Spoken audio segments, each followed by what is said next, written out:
আমরা ন্যায্য পানির হিস্সা চাই করবে।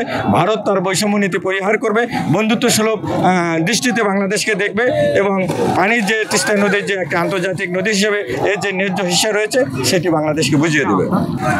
আমরা আসলে যে সমস্যা ফেস করছি তিস্তা পাড়ের মানুষ, আপনারা ইতিমধ্যে জেনে যাবেন যে বর্ষাকালে কিন্তু হঠাৎ করে ভারত যখন তার গজলডোবার বাঁধটি ছেড়ে দেয় তখন কিন্তু এই অঞ্চলের মানুষ হঠাৎ করেই দেখা যায় রাতের বেলায় তাদের ঘরে পানি ঢুকে গেছে এবং সেই পানির প্রবল স্রোতের কারণে নদী এখন মাঝ দিয়ে প্রবাহিত না হয়ে দুই ধারে প্রবাহিত হয়, যার কারণে হাজার হাজার হেক্টর জমি এই নদীগর্ভে বিলীন হয়ে যায় এবং হাজার হাজার মানুষ কিন্তু প্রতি বছরে সর্বস্বার্থ হয়ে যায়, কারণ তাদের যে কৃষি জমি সেটি ভেঙে যায় এবং এমনকি এই অঞ্চলে যে শিক্ষা প্রতিষ্ঠানগুলো রয়েছে সেই শিক্ষা প্রতিষ্ঠানগুলো নদীগর্ভে বিলীন হয়ে যায়, যার কারণে চর অঞ্চলে মানুষের শিক্ষার হার খুবই কম, তারা লেখাপড়ার সেই সুযোগটা পায় না।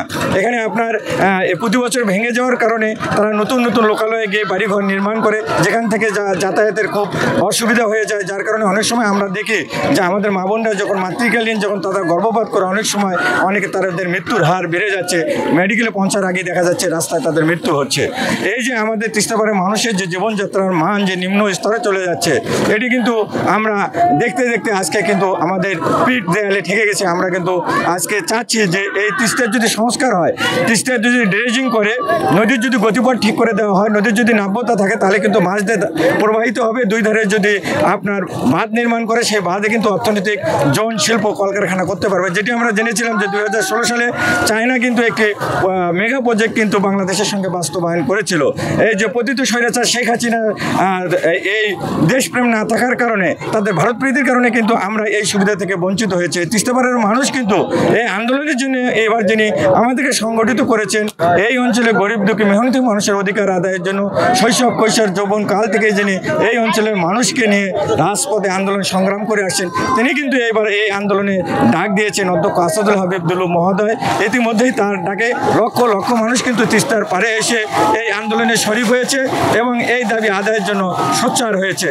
আমাদের নেতা অধ্যক্ষ আসাদুল হাবিব দুলু মহোদয় এই আন্দোলন সফল না হওয়া পর্যন্ত পর্যায়ক্রমেই তাদের কর্মসূচি ঘোষণা করবে।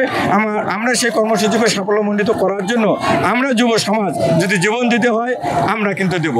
আমরা কিন্তু ইতিমধ্যেই আপনারা দেখেছেন চাল ডাল আমরা নিজেরাই টাকা পয়সা দিয়ে এই তিস্তার পাড়ে এসে রাত্রি জেগে আমরা 2 দিন থেকে বালুচরে শুয়ে আছি শুধু বিশ্ববাসীর দৃষ্টি ফেরানোর জন্য, কারণ ভারত যে আমাদের সাথে বৈষম্য করছে এই বৈষম্য থেকে আমরা মুক্তি চাই। আমরা ন্যায্য পানির হিস্সা চাই।